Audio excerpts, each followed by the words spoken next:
the game starts. Like, Dame Lillard is shooting 35-footers. They're ready for end-of-the-clock shots. I mean, it was a bit of a runner, right? Like, it wasn't like a little bit of a runner. Feet were set, and he was just shooting it. But it's not out. It's not out of a player's. It's probably 2 feet further. It's probably this much further, maybe 2.5 feet further than you would take if you were open. I'm sure he's shot that shot before, and luck favors the prepared. But I mean, it was a big moment, a big time shot. I think people far away. But look at the bank of it. Yeah. And they think, oh, bank shot. But the truth of the matter is, what you don't want to be is short.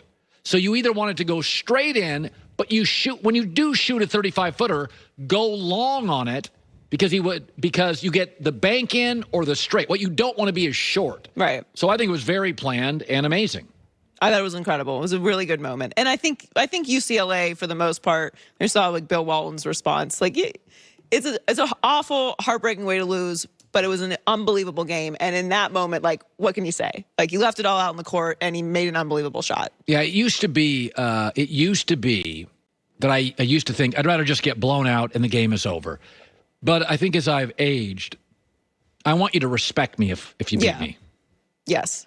Like, if you go to the octagon, do I want to get knocked out with the first punch? Or do I want to go to the wall and we look at each other and you're like, man, that was rough. It was a battle. That was a battle. I want to lose in a 5-setter. Somebody has to lose. I prefer it not be me. But if I'm going to lose, I want to lose with everything out on the floor, which I think UCLA did. So Gonzaga is favored tonight over Baylor in the Natty, the national championship game. Bulldogs won an unbelievable game over the feisty UCLA Bruins Saturday night. And something has happened to the Gonzaga program that almost never happens in sports. They have become a Goliath, and they used to be a David.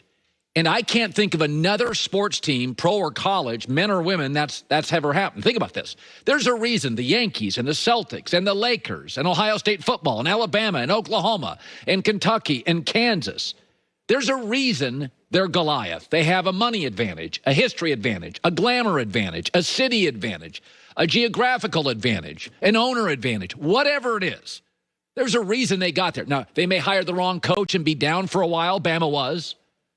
They may, they have a little chaos in the organization. Quarterback gets hurt or something. That happens. But they always get back to the top. There's a reason Goliath is Goliath, right? IBM's going nowhere. And then you have the Davids. And I'm not talking about all the Davids, but the good Davids. Xavier basketball, Gonzaga basketball, Boise State football, TCU football, the Oakland A's, the Pittsburgh Pirates, the Minnesota Twins, the OKC Thunder. They occasionally get the right star, but he leaves. They don't have the payroll, but they're bad in baseball forever like the Rays, so they get a bunch of draft picks. They hit on them, and for 2 or 3 years, they're great, and then the players all go and make more money. But the little guy always returns to being competent, but the little guy. There's a reason he was a little guy forever.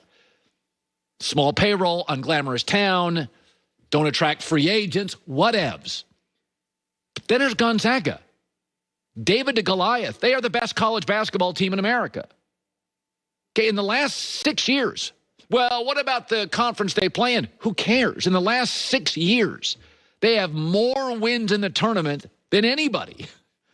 By the way, in the last 5 years, they have the highest winning percentage. They have the most wins. They're putting guys in the NBA. They just landed another top 5 high school player. They may land another top 15 high school player. Jalen Suggs may go number 1 in the draft. Probably 2, but may go number 1. When you watch Baylor and Gonzaga play tonight, there'll be 4 or 5 first-round picks. This is not a mirage.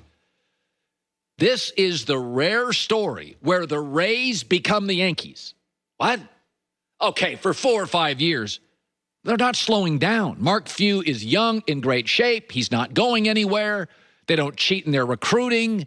They sell out their arena. They're incredibly well-funded, make about $14, $15 million a year.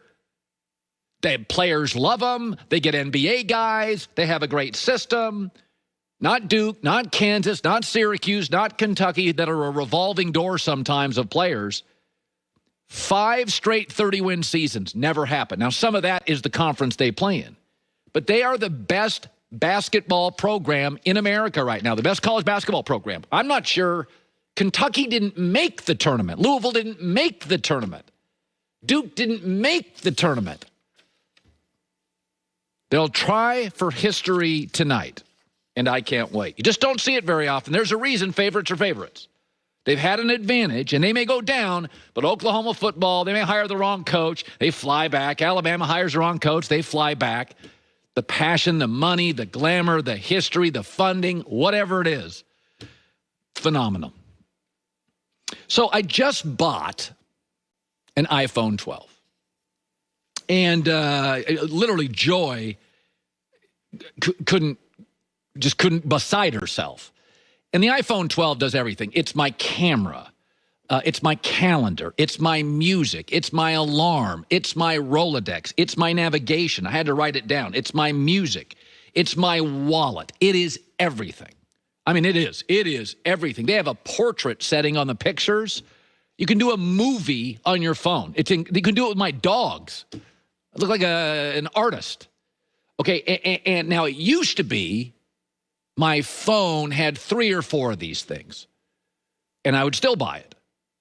But that's because that's what was available. So my phone wasn't everything. So you'd buy a BlackBerry or a Sidekick or a Razor. That's what was available. So I saw a story this morning by an NFL scout that said Mac Jones, Alabama quarterback, not worth a first-round pick. And it reminds me of the phone because we used to buy the BlackBerry because it's what the standard was. And the standard for quarterbacks similarly was the same. He's got a huge arm, but he's not that smart or athletic. All right, there's your BlackBerry. Well, he is athletic, but doesn't have a ton of leadership skills. All right, I'll draft him first round. Well, he's a leader, but he can't move. He is a statue. That was the old standard. But then I watched Patrick Mahomes and Justin Herbert and Trevor Lawrence and Josh Allen.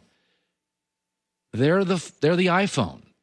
I'm not drafting a guy first round who is immobile. You cannot keep up in the NFL if Mac Jones, who has no second reaction skills, I mean, I'm reading what the scout said about him, does not have a great A-arm or athleticism, lacks speed, quickness, and running ability to create plays. He will be confined to a pocket passer.